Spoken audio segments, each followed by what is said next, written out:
honestly, to me, this is just, this is just my life. And it's not Glorian is here. Where did she go? Here she is. Hi, sweetie. just, Lynn, are we Hi, gonna Sharon. I love you. Morning, love you everyone. too? Bye. sweetie. All right, we're going to be reading Living Untethered. So I'm going to just pray us in and just say, I am here only to be truly helpful, and I am here to represent him who sent me. I don't have to worry about what to say or what to do because he who sent me will direct me, and I'm content to be wherever he wishes, knowing he goes there with me. I am healed as I let him teach me to heal. Amen. Amen. Amen. Uh, that is the healing message of A Course in Miracles. So let me get our book open. And we're reading Living Untethered by Mickey Singer, Michael Singer. Um, and let's see. We're just going to go on to this page. And Sharon, would you like to read? Are you seeing it on here? I am, yeah. Okay.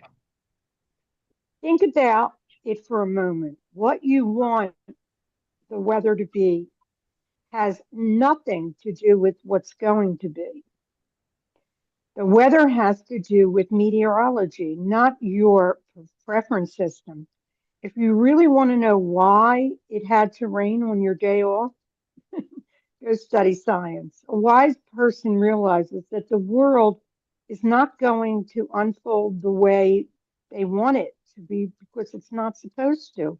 No two of us agree how it's supposed to unfold, yet there's one world out there.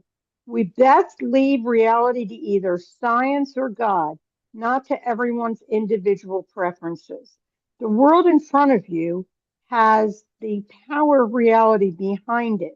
It is the unfolding in accordance to the influences that made it be this way. There are billions of influences going back billions of years. In contrast, you're just making up how it's supposed to be based on impressions. You have to move it. Did she go walk away? Here's a tech. Oh, wait a minute. You Yeah, know what? it's I'm going to get on the regular computer because I'm having a hard time on the phone. okay. So Here, I'll continue reading. Okay, I'll be right back. It's going to take me a minute. okay. So based on the impressions you held inside from your past, when reality doesn't happen that way, the way you want, you say reality is wrong. I don't like that. It should not have happened. And so he's talking about this world, which has been since the Big Bang, the tiny mad idea. This has been going on. It's not something I can just turn around and say stop and do what I want now, because this has gone on. So he says, here's a technique for getting perspective. Put your mind in outer space and realize that there's nothing out there but 99.999% emptiness. There's just empty space between all the stars. Your nearest star after the sun is 4.2 light years away. And by the way, I don't agree with that. I think there's something everywhere. I don't think there's emptiness anywhere. I think life is I every. agree. So, but from the point of view of, what I can actually see in space, just like I can't see the microbes in the water, doesn't mean they're not there. I just don't see Correct. them. Okay. Your nearest star after the sun is 4.2 light years away. To get an idea of how far that is, imagine holding a light beam above the earth. Now let it go for 1 second. This is like that meditation that I like to do. You're like finding yourself in the middle of it all. So let's see. Uh, in that 1 second, the light circumnavigated the globe 7.5 times. Travel at that speed every second for 4.2 years, and you'll reach the next star. There's pretty much nothing but empty space in between. We call it interstellar space. That's how it is between all the stars all over the universe. How would you like to be out there and see nothing? Because that's what 99.999% of the universe is. What you get every day is a miracle.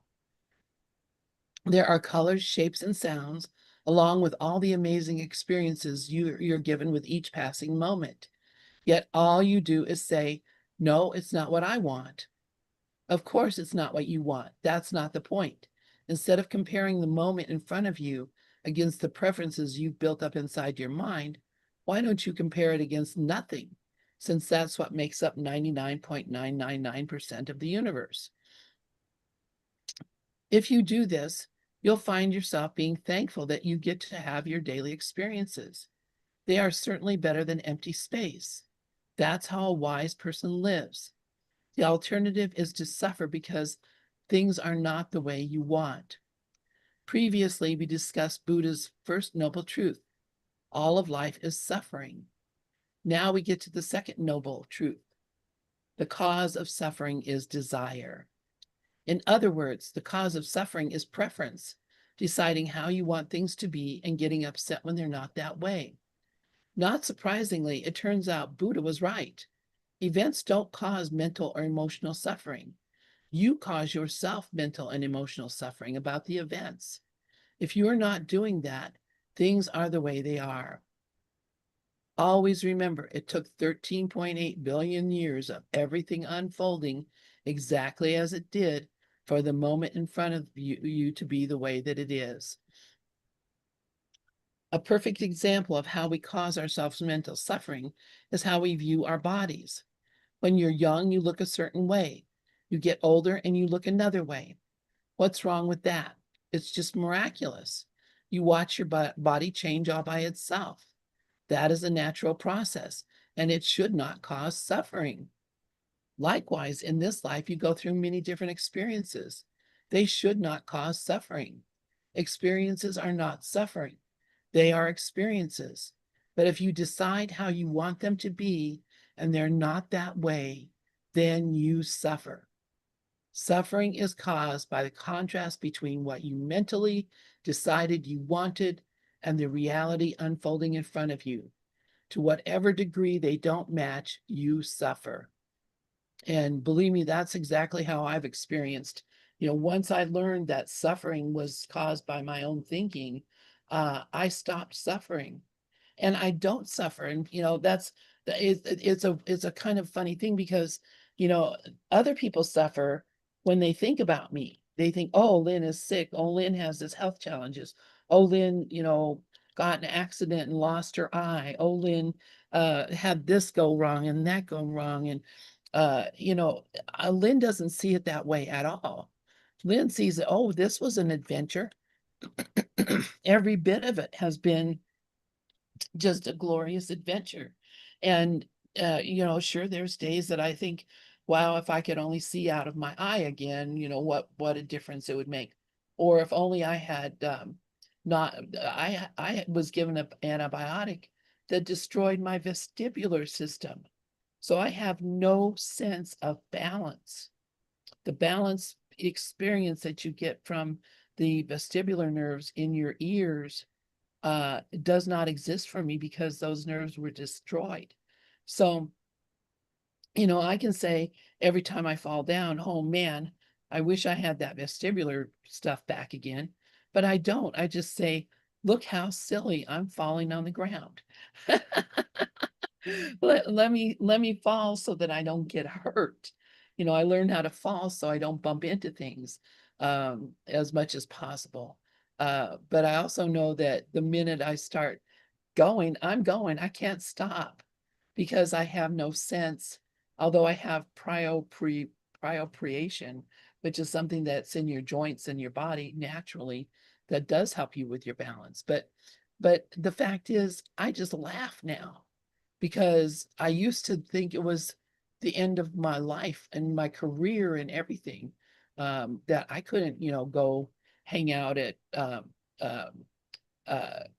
environmental sites because walking on that ground is treacherous. And if you trip or fall, you are going to fall. You know, I use a cane. What the heck? I can't believe people don't use canes. I think everyone should use a cane. You'd be surprised how much more easy it is to function when you have that third sense of where you're at. And maybe it's just because of my condition, but I don't, adapting is the most important part of it. It's just recognizing this is what it is now. I'm older now. I've got to treat myself as if my body is not as strong as it was when I was 21. That's just the way it is. But it doesn't make me a different person. Sharon, yeah, please go ahead. I've told you this before, but it's coming up in my mind. When all this happened to you, you were an early course student and you still had absolutely no complaints that I remember anyway. I remember that you took it like it wasn't you that really got their eye taken out. That's what I saw, at least when I was sitting in the room back then in Gather. I think that you have the thing that's really important is attitude, adapting an attitude. Your attitude's always been on the brighter side. So I thought I'd share that. Thank you, Sharon. Yeah, because I have a bright attitude. I came into the world with a bright attitude. I am the luckiest person in the world If because you I have get, that, then that's all you need. That's everything. That's yeah, everything. How we talk yeah. to ourselves, everything. I'm just lucky, lucky, lucky. And I have to keep telling, I'm always amazed, and yesterday's lesson, which was my birthday lesson, I'm blessed as a son of God. The whole thing is going through and saying, I'm blessed because I have this, and look at how lucky I am that I have this, and look how happy I am that this is happening. I'm really looking at all the blessings that I have. How could you ever be sad? How Mhm. could you ever be unhappy if you saw that everything that was happening to you was a gift? And even if, there's something wrong with my children, I finally come, my son has been having some serious health issues. And even then, I'm like, oh my God, this boy is blessed. He was born blessed. He is the boy with moon and stars on his head. And all these things that seem to be so radically um, difficult for him are actually a gift for him. And, you know, the attitude that has to come of just being grateful, grateful for my life, grateful for my life. I love it. So Sharon, can you read now? Yeah, I can read now. Where did we pick up? What we're exploring here. Okay, what we're exploring here is deeper than most people want to go, but it is in the truth. You have set up in your mind what you like and what you don't like based on your past impressions. Now you honestly believe the world should be that way. Obviously, that's not a belief founded in reality. As long as you do that, you're going to have a very hard time in life. Yeah, because life doesn't go your way, it goes the way. We now have a pretty clear view of the personal mind. We have seen that the first layer of the mind is the one that receives the senses. The second layer is the samskaras we did not let pass through as life flowed into us. Based on this foundation, we built very personal thought systems of like and dislike and how to get life to unfold the way we want. These impressions of what we liked and disliked are so powerful that our consciousness becomes completely absorbed in the model of life they generate. In fact, we focus on it so completely that it forms our self concept. I am the one who likes this, doesn't like that, and I'm dead serious about getting what I want. We are so distracted by this model that we're not even aware of being back there watching all of this. But we are. How else we know it's going on? Okay.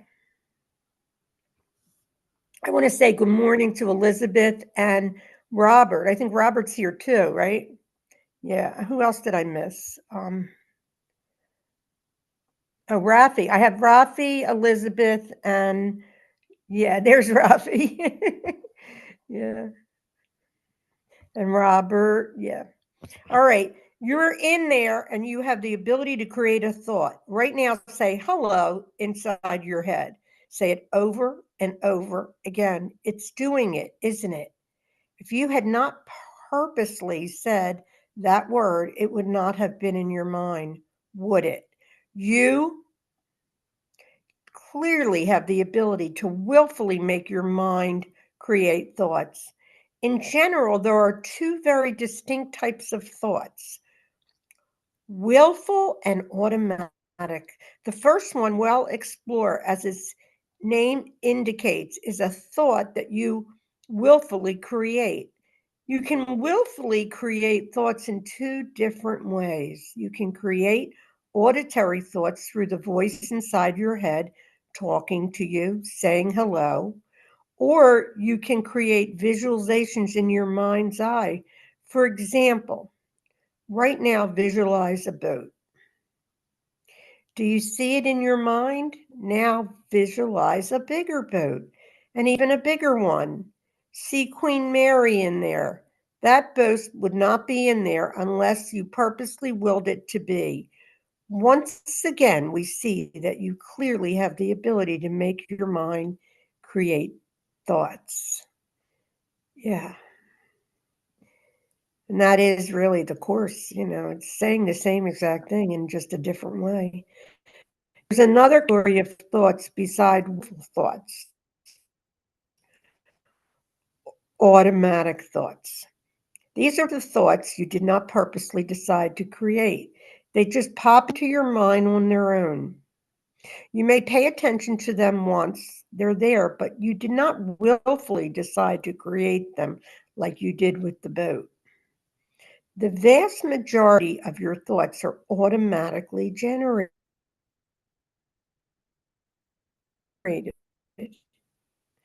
You're driving down thoughts by itself. Why did I have to say those things? If I hadn't said them, we might be together. Well, that's unlikely. We were having problems before that. You're not willfully making your mind create these thoughts. This is that voice inside your head talking on its own. If you doubt that this is happening by itself, try stopping it for any length of time. The mind stream of thoughts will return in no time. So yeah, Let's say somebody was supposed to call you at 3:00, so and let's by just stop for a 3:30 minute. they still haven't called. What happens during those 30 minutes? Your mind creates thoughts by itself. You're not willfully deciding, I want to worry about this. Okay, mind, start creating worrisome thoughts. Did he have an accident? Or is he standing me up? You're not doing that. Your mind is doing it all by itself. They're not even meaningful thoughts, they're destructive thoughts. They are running your 30 minutes. The question becomes, if you're going to end up waiting 30 minutes for the person to call, why do you want to make yourself miserable? Well, technically, you're not. Your mind is doing it for you. Okay, If you can we stop for just a minute, Sharon? Sure, I'm sorry, I should Sharon, have said can you hear me? yes. Oh, okay, okay. I want to just stop a minute and talk about this Yeah, I agree. because, and I'm sure I know Rafi's probably here laughing too, because these are the thoughts, the ego thought system is just running. These are not thoughts that come from me or you. These are thoughts that are the ego thought system that are just running on. And it's like a menu of items. The ego says, oh, you haven't been afraid about this thing for a while. Let me throw a fear thought into your mind Well, to it does keep it to you from distract. thinking your own thoughts, to keep you Yeah. from making up your own mind. I'm going to give you something. Oh, what about my kid? What's happening with him right now? What happened with this actress who passed away? What did they do at the Super Bowl? These are all the ego thought system that are here to keep us running in the ego world. And so these are the ones that Rafi says, they're just thoughts. They don't have any meaning. They have no Just come meaning. up. They have no And they don't meaning. belong to anybody, really. Yeah, They're just impersonal. drop them. And Yeah. and so what I think Mickey is kind of moving us to here is stop listening to that voice that just Mm. keeps running on and giving you pictures and stories, and start really thinking for yourself, not imagining boats, but imagining what I am and what is really happening here, because that's what the ego doesn't want. The ego doesn't want me thinking. The ego wants to be my protector, defender, hero, lover, whatever it is. So, these are the thoughts that he's talking about now, is that these thoughts are not my thoughts. And when I'm not thinking my own thoughts, what does the course say? My mind is blank. It literally says, if you're not thinking with the Holy Spirit, your mind is blank and subject to being given all of these thoughts. Steve, yeah, please go ahead. I have read for years to give up on myself as being my teacher. I've read it for many years, but I never until recently was able to distance myself and look at my thoughts and go, well, maybe not, because my whole life, my authority has been that inner measure voice. And to actually, somebody's making a lot of noise. Anyway, uh, to actually have distance is it's got a whole new space that I have now, that I'm no longer, even though it's a lifetime habit and kind of like been accompanying me for so many years, to be able to go, well, maybe not. It's been really liberating. Thank you. Thank you, Steve. It is liberating. That is liberation, is just maybe not. I love that. Thank you. All right, Sharon, you want to keep reading, or okay, Rafi has his hand up. Go ahead, Has Rafi. his hands up. Yeah. I just want to, well, I'm saying it for me, obviously, reminding myself that so many of those spontaneous thoughts that have nothing, that I didn't generate, are based in being a victim. And that's a really dangerous place to go. That's why I constantly remind myself, they're just thoughts. I don't have to listen to them. Who said I had to listen to them? Nobody. Um, and so just let them come and go.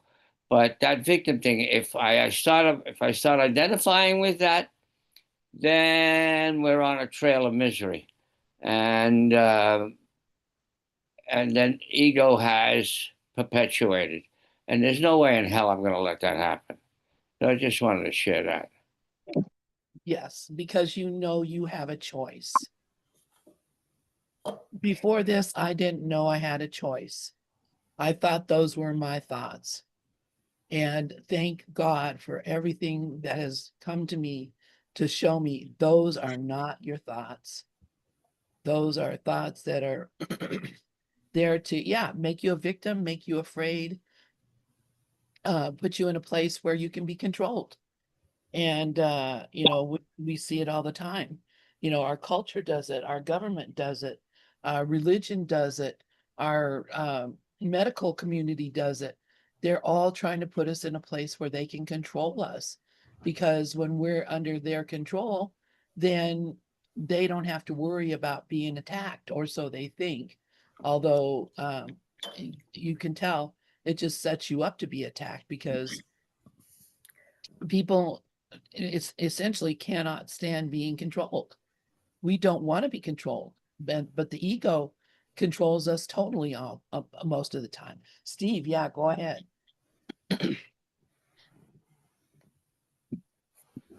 You're muted.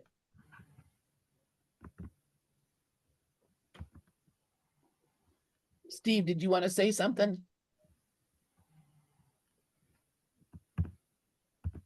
I think that when I start to listen to the little king rather than the big king within me, uh, when I stop listening, it takes a certain amount of, I'm gonna have to say, courage, because we're leaving a false authority that has been our, like little children taken away from abusive parents will cry. In the same way, it takes courage sometimes to say, no, thank you, and to actually talk to that little king and go, yes, I understand. You've been trying to keep me safe because you feel unsafe and you put yourself as like someone who can be a victim. I understand. And thank you for being diligent in trying to keep me safe, little Stevie. And you are safe. And I thank you. And now it's time for me to listen to the relaxing, loving voice. I'm complete. Thank you so much, Steve. Yes. Yeah, and I love it. You could say little Stevie, whatever you want to call it. It is a thing that wants to protect you. You're right about that. But what it's protecting you from is itself because it knows that it can hurt you. It's like, oh my gosh, and that's the ego's entire scheme. Attack, defend, attack, defend, attack, defend. And that's why listening to it is not helpful and it will hurt you. It can and will hurt you. So all right. Do you want me to read a while, Sharon? Yeah, just are you okay today? Yeah, I'm good. Okay, I'll be right back because I have to get something from. So Okay. yeah, you can read for a little bit. Okay, good. If you pay attention, you will see that the mind creates most thoughts on its own. They go on all the time. Just watch yourself in the shower. Watch yourself when you're driving. Watch yourself whenever you take a break from work.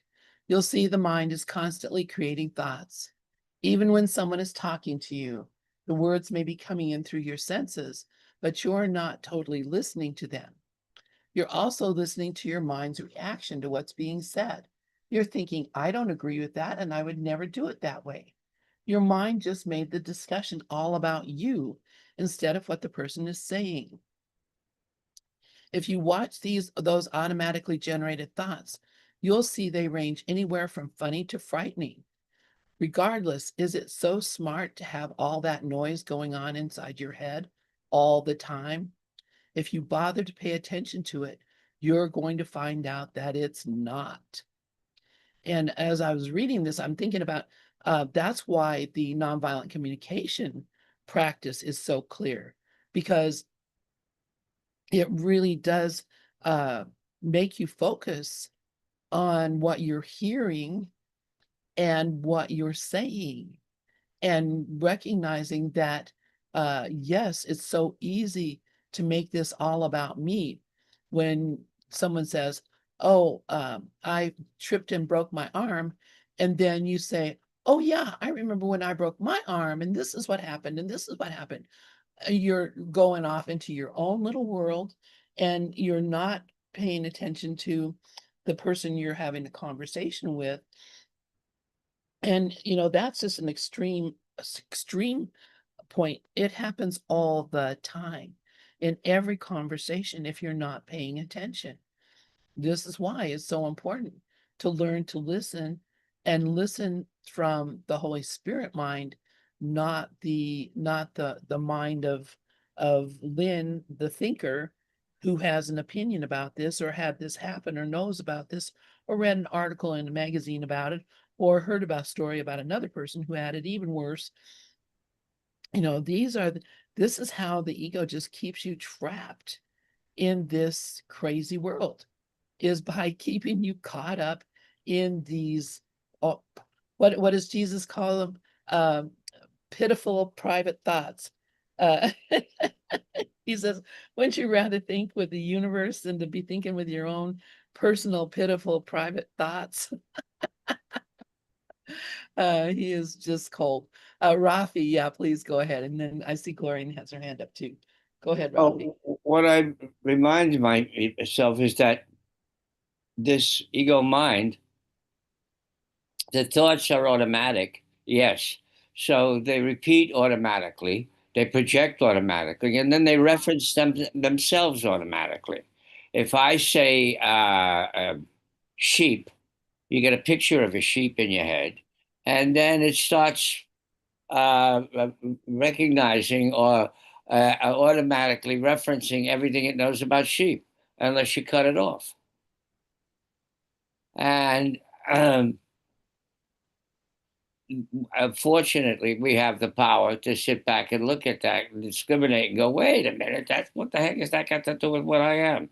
Nothing. I don't have to listen to any of that stuff, but it's a machine, you know, to take it personally involves me in it even more. But to look back and say, well, that's just that mind machine going on doing what it's doing. What's it got to do with me? I don't have a name. I don't have a body. I don't have a lifespan. I don't have an ancestry. I don't have a personality. I don't have glands and organs and opinions, and I don't have any of those things. That's it doing all. What's it got to do with me? What I am?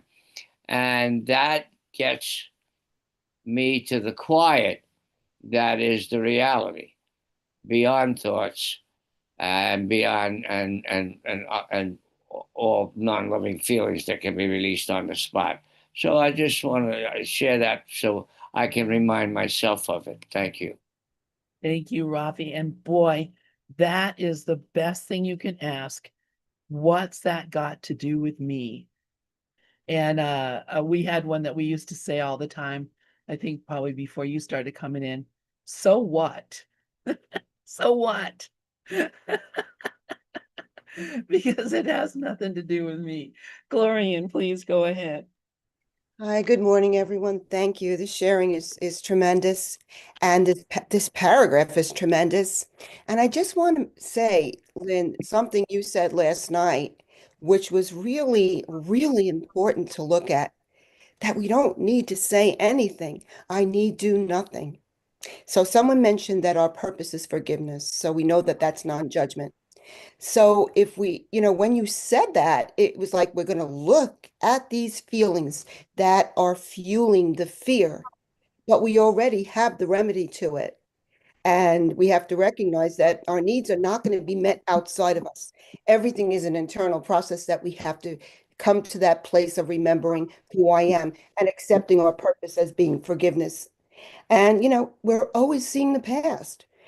So it's all projection. So once we're willing to recognize that somebody else's interest is not different from our own, once we're willing to take responsibility for everything that we see, and then accept our purpose, which is forgiveness, and truly bless, making no demands on our brother, which means we're no longer judging him or her. So ultimately, we can communicate in a loving way. And yes, it's important that we, communicate in our relationships. But if we're remembering these truths that the Course has given us, we know that the change and the healing occurs in our mind. So that's the only place anything ever occurs. So thanks so much. And I wanted to thank you for that, Lynn. I didn't get a chance to articulate that last night, but the way it came out, what you said, was absolutely tremendous, because that's absolutely it. We do not have to say anything. And, we just really don't know what anything is for. Thanks so much. Thank you, Gloria. I love that. And yeah, I noticed, and Robert has put in there, one-upmanship on steroids. The ego wants to one-up everything, and the ego always wants to have the last word. So yeah, if I don't have to say anything, I'm not going to say it because I don't need to. Thank you. I love that, Gloria. Steve, yeah, please go ahead. One of the things that Mickey's been saying for as long as I've been going to his Temple of the Universe near here, for many, many, almost 50 years, and I love it. It's kind of in contrast to the Course in Miracles community's belief, is that he differentiates between the ego mind and the human mind, which can come up with amazing inventions. Silicone, he recently talked about becoming a cell phone, getting to the moon, the mind of man, which it's also a pattern recognition. So I know that that truck coming down the highway, I'm not going to walk out in front of it. The pattern and the amazing ability of the human being's mind to land on the moon. And so I love that he differentiates between the mind of the ego, chatter, fear based, and the inventive mind that is brilliant. And I thank him for that. I'm complete. Thank you, Steve. Yeah, I mean, it adds interest to the world to go to the moon. It's a lot more interesting than looking at the moon, except that maybe it's not if you're not curious about going to the moon and you just love to look at the moon. But it's all part of the story. So uh anyway, we don't have to climb Mount Everest. We don't have to go to the bottom of the ocean. We don't have to dig for gold. We don't have to do any of those things. We made all that up to entertain ourselves in this dream that we think we're living in. And and there's nothing wrong with it. That's all fun and games. But the reality of it is, eventually we will get tired, and we'll realize that there's nothing to explore. The whole idea of exploring is the tiny mad idea that says, what if there's something else? Let's go find something else. But what he was making is a distinction. Yes, Don't throw the baby out with the bathwater. The mind exactly. needs pattern recognition is useful. Thank you. Yeah, and I agree with that. I agree with it. As long as you're here, I just want to live while I'm alive. Bon Jovi. Um, let's do it while we're here. And yeah, and the reason that we can recognize the patterns is, what do you want to guess? Da da da da. We made it up. We're making it all up. So of course the patterns make sense. Of course plutonium's going to be there on that periodic table because we made it up. And there's nothing wrong with that. God loves the creative power of his son. He loves that, we can make these things up and enjoy ourselves. But the only problem is that we fool ourselves with it, thinking it came from someone else. And when we think it came from somewhere else, then we believe that we're the victim of it. And if you think you're the victim of it, then you're not going to welcome it. You're going to fight it because, now darn it, I have to have medicine because I have a body that's sick. Darn it, I have to have a car because I want to go to New York. We make up a problem so we can have a solution, and the solution keeps us busy making up more solutions and more problems. It just is a never-ending cycle that that is self-perpetuated. We could still be living in the jungle, or we could we could be doing a lot of things without having to have invented a rocket to go to the moon. But we wanted to go to the moon. So that's, you know, it's all what we want. It's a playground. It's an amusement park. Rafi, yeah, please go ahead. Yeah, I love that. It's a playground. It's an amusement park. The thing is, a lot of the masters have said it. You know, we're always looking for the truth of what we are, but because the mind has no clue what that is, it's looking for it in the world.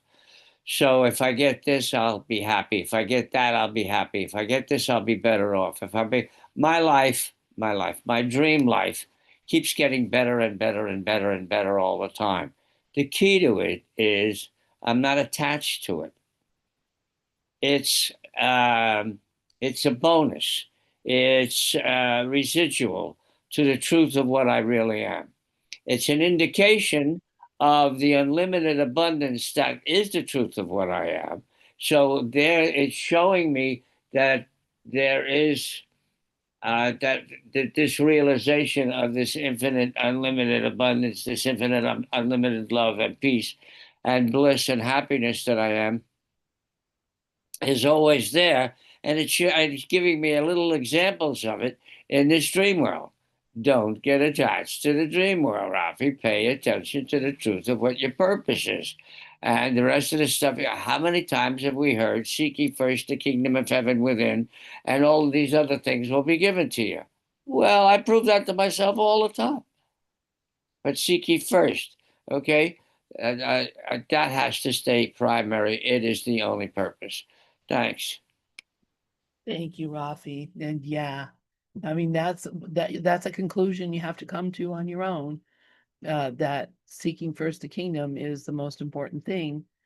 And until you actually believe that and do that, you will suffer, because that's the only alternative, really.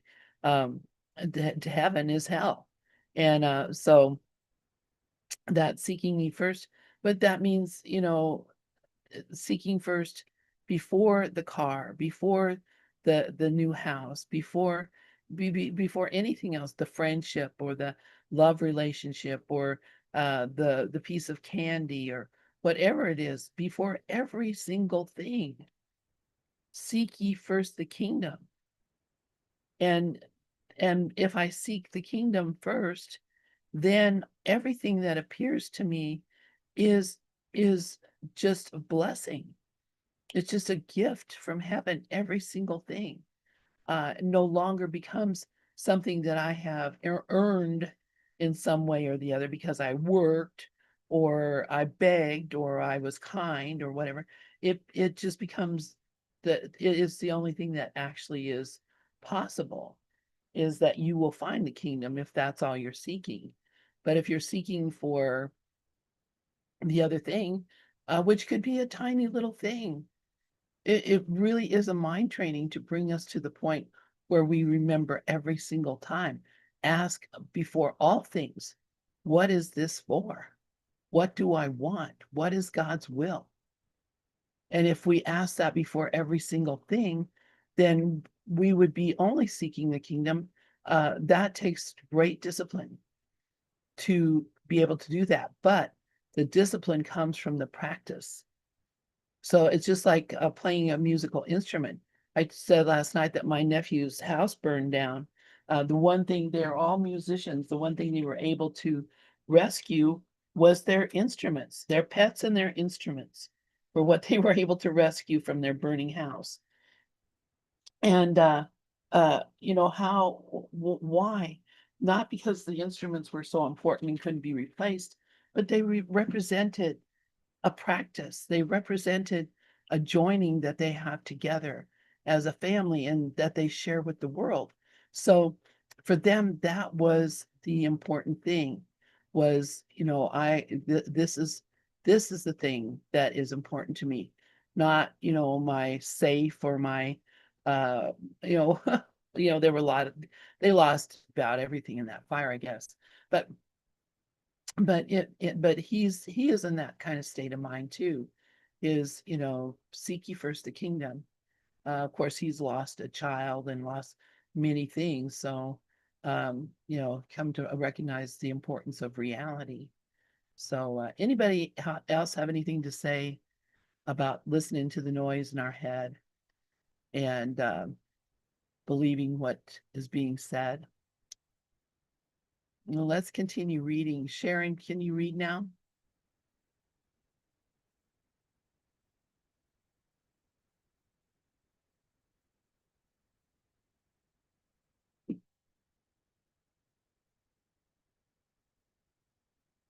Oh, and Robert says, as an author, that saved instrument would be my laptop.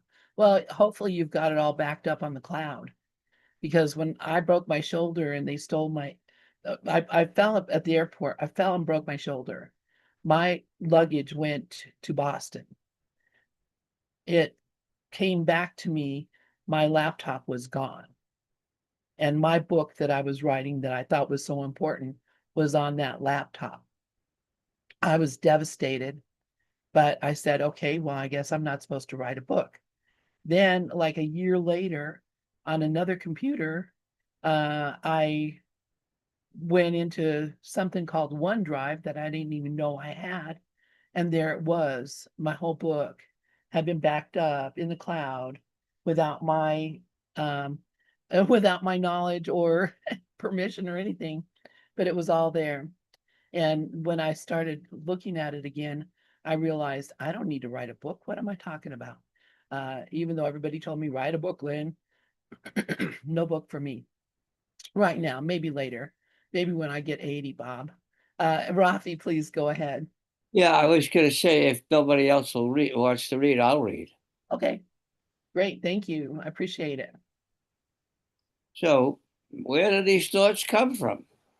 Why does the mind create thoughts by itself without you willfully doing it? We've actually already discussed this. When you store a, s- a samskara,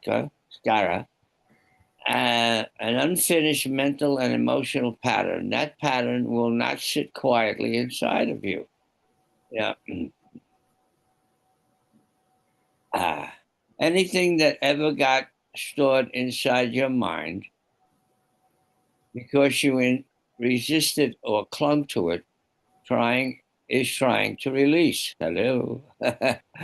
It's an energetic reality like Newton's laws of motion. The energy cannot stay in there unless you continuously uh, assert an opposing force of will to keep it in there. That's why it keeps coming back up. Mommy yelled at you 25 years ago, and that hurts you. Now suddenly somebody mentions their mother yelling, and all those emotional and mental issues come up inside of you. Why? Automatic referencing. That blocked energy is always trying to come up every single millisecond. It's like in a dammed up river. The blockage is trying to release its pent up energy. It all comes up to leave. It is not comfortable staying inside you, so you have to constantly assert your willpower to hold it down. Resistance. How much energy are you wasting keeping all this garbage inside? What a great question. Just as your body is always trying to expel impurities, so your mind is trying to get these mental impurities out. That is what's happening when your mind creates its own thoughts. Sometimes you will be able to trace those thoughts back to their source, other times it's not so easy. The important thing to realize is that in there's always a reason why your mind creates one thought versus another. Let's go back to the example of someone being late with a phone call. Your mind could begin creating worrisome thoughts about what you might have done to upset them so much that they aren't calling. But that is not the meaningful question. The meaningful question is, why did that possible reason come up versus any other?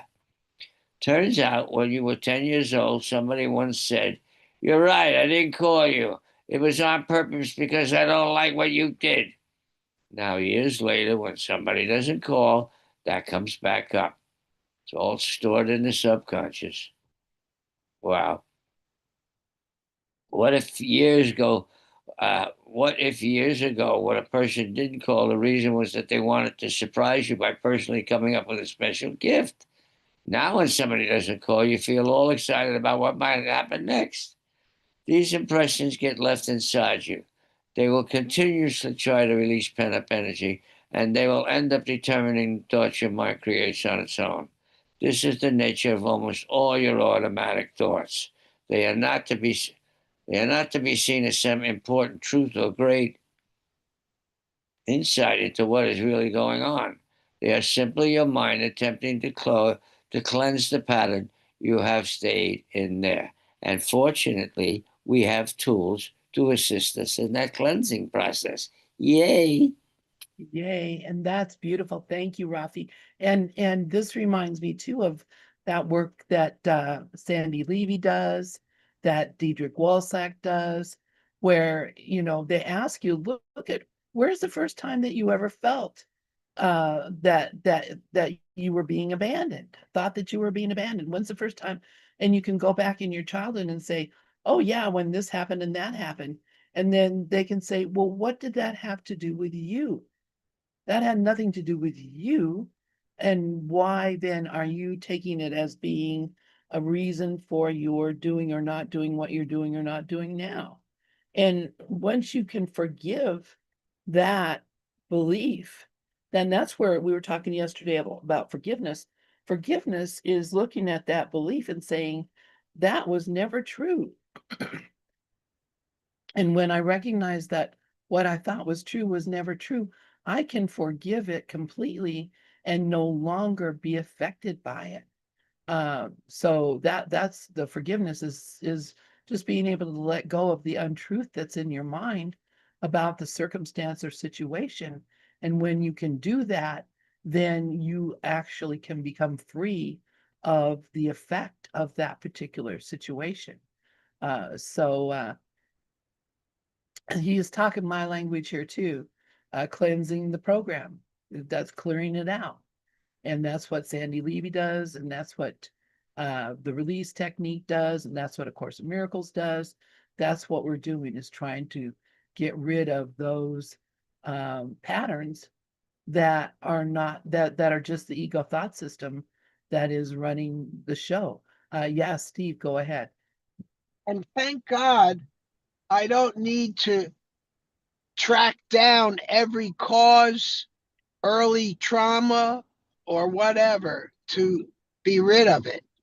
Sometimes it's helpful, but sometimes just, oh, there you go again. You're afraid. That's a pattern. You'll be okay, little Stevie. You don't have to go back when I was 6 years old. This happened, etc. Thank you. Yes, exactly. You don't have to go back if you can recognize that it isn't really you. The only reason that you would be going back is to recognize why you think that's you, so that you can stop thinking it. That's the only reason. And when you realize that it came from, something you overheard or something that happened to somebody else or whatever, and you got that fear in you, you realize there's no reason to fear because has nothing to do with me. It's not true. So thank you for that, Steve. All right, let's look at chapter 19. Oh, wait, we have like 4 minutes. Oh my gosh. Let's just chat a bit instead of starting a new chapter. And I will close. That seems like a really good chapter, dreams and the subconscious. I know, we'll do that next week. Yeah. So yay, hooray. Let's see, stop the share. And does anybody have any thoughts? I don't know if you still want your hand up, Steve. I took it down though. Well, yeah, put it down. But I can't tell you how many hours I've spent trying to figure out why I'm thinking this way, or searching my childhood, or whatever.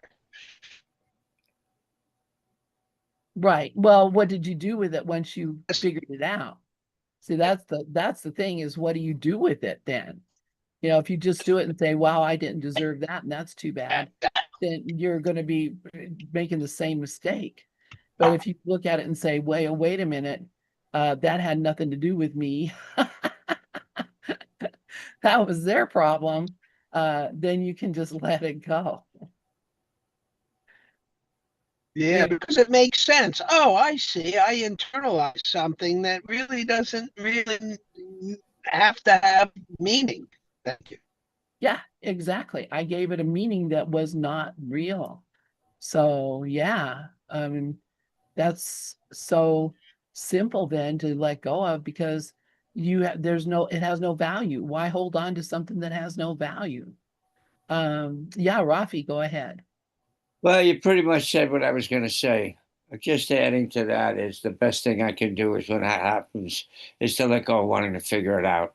Because the more you want to figure it out, the more active the mind gets. The more active the mind gets, the more you're caught up in those ego concepts of lack, limitation, separation, frustration, and all of that other stuff.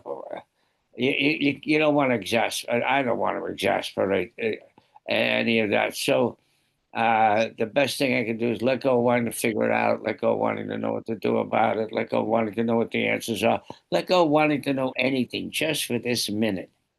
And get it done and let go of wanting to think and just get to the quiet. Because the quiet has all the answers. If the mind had answers, you'd have them already. I already have the answer, but it doesn't have answers. It has, and any answer it has comes from a place, it's a thought, and all thoughts are limitations. So you're right back in limitations, and limitations is suffering again. Thank you, Buddha. Thank you, Lester. Thank you, Jesus, for all of that. Thank you so much. Bye. Exactly. Exactly. And yeah, that, like I said, the only reason that you would want to know is so that you can say to your mind, do you see? Then nothing happened. Do you see? Nothing happened. As long as we think something happened, we are still going to be uh, trying to figure out why it happened or what to do about it. When you realize nothing happened, there's nothing you can do about it. There's no reason to even think about it anymore.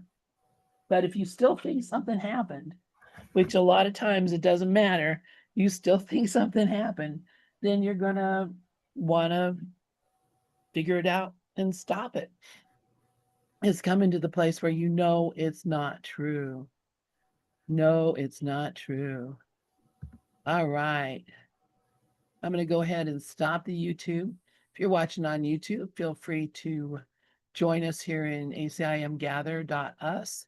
Can come over here and get into the live or um, be a part of the stream. And then also make sure that you um, if you like it, and subscribe.